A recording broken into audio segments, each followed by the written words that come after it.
سلام بیننده عزیز، سرخط خبرهای روزی یکم ایول را از رادیو آزادی من مومن احمدی تقدیم شما میکنم. بازداشتی باز 50 مهاجر تاجیک در کراسنوگورسک و ادامه فشار و اذیت به مهاجران در روسیه. امامعلی رحمان با پرزیدنت فدراسیون جودو صحبت کرد. یک مرد در حصار همسر دویمش را کشته، جسدش را آتش زده است. برای تحقیر پیشوای ملت در قزاقستان دیگر کسی را جوابگر نمی کنند. صبح روز یکم ایول شهردار کیف ویتالی کلیچکو گفت که در نتیجه آتشباران شب گذشته در پایتخت اوکراین 3 نفر از جمله 2 کودک به هلاکت رسید. به قول نظامیان اوکراینی، روسیه با موشک‌های اسکندر انفراساختارهای کیف را هدف قرار داده بود. آنها افزودند که طبق تفتیش پیشکی همه 10 موشک پرتاب شده را نظام مدافع ضد هوایی بی‌ضرر گردانیده است. ماموریت کیف میگوید این 18مین حمله در یک ماه گذشته است. شهردار کیف در شبکه‌های اجتماعی نوشت که 9 نفر برای معالجه به شفاخانه انتقال یافته. خدمات آتش نشانی سوختاری را که بر اثر پاره‌های افتیده موشک‌ها علنگه گرفت خاموش کرده است. روز 31 می ایالات متحده آمریکا اعلام کرد که با اوکراین یاری‌های نوی نظامی و باز پایگاه‌های ضد هوایی پتریوت و دیگر مهمات دفاعی می‌فرستد. سخنگوی شورای امنیت قصر سفید جان کربی ابراز داشت که این بخش یاری‌های نظامی به 300 میلیون دلار برابر است. در روسیه بازداشت و اذیت مهاجران تاجیک ادامه دارد. کاربران از منطقه‌های گوناگون روسیه نوارهای بازداشت و لطوکوب مهاجران را ارسال کردند. مهاجران میگویند صبح امروز از ساختمان در کراسنوگورسک حدود 50 مهاجر تاجیک را پلیس روس بازداشت کرده است. سرنوشت آنها معلوم نیست. در نوارهای دیگر دیده می شود که پلیس روس بی‌رحمانه به مهاجران روی زمین خوابیده حمله می کند. کاربرانی که نوارها را فرستادند میگویند آنها مهاجران تاجیک هستند و حادثه ها در چند روز اخیر در مسکو و ناحیه های آن رخ داده است. در نوار دیده می شود که مهاجرانی به زمین خوابیده هیچ مقاومت نشان نمی دهند، ولی پلیس آنها را بی‌رحمانه با لگد می زند. با گفته مهاجران در این حمله ها چند مهاجر نیز جراحت برداشته است.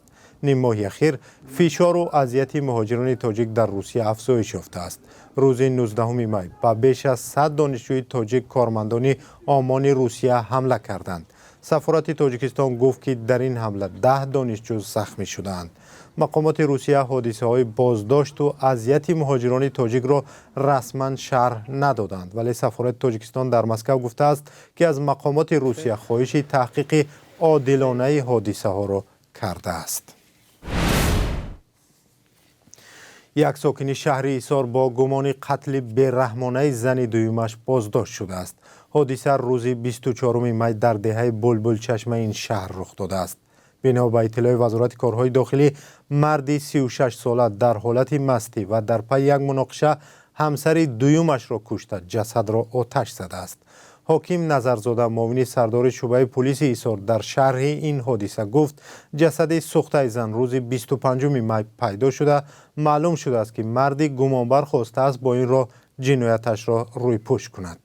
در نواری که وزارت نشر کرده است، مرد لحظه مناقشه و محل آتش زدن جسد را شرح و نشان داده است.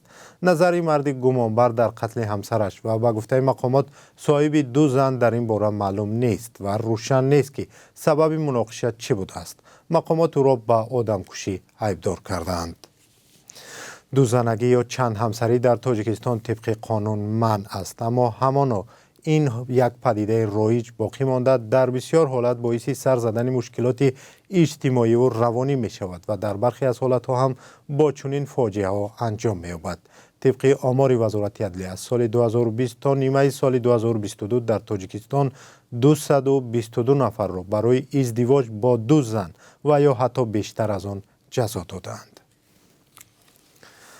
از کودکس جنایی قزاقستان معیار جوابگری جنایی برای تحقیر و تهمت پرزیدنت پیشین آن کشور نورسلطان نظربایف که البسی یا پیشوای ملت خوانده میشد برداشته می شود.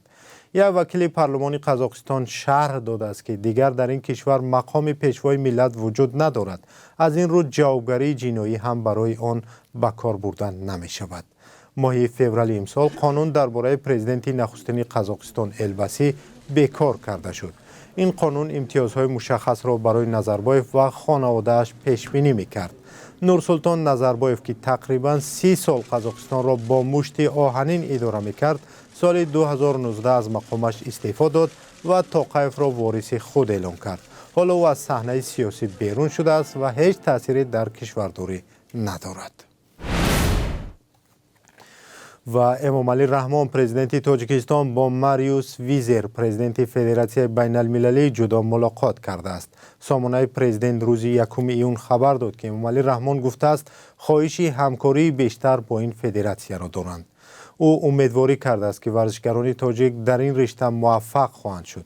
سفر پرزیدنت فدراسیون جودو به تاجیکستان در حالی است که قرار است اینجا مسابقه گرند پری دوشنبه 2023 با حضور 500 ورزشکار از 45 کشور برگزار شود.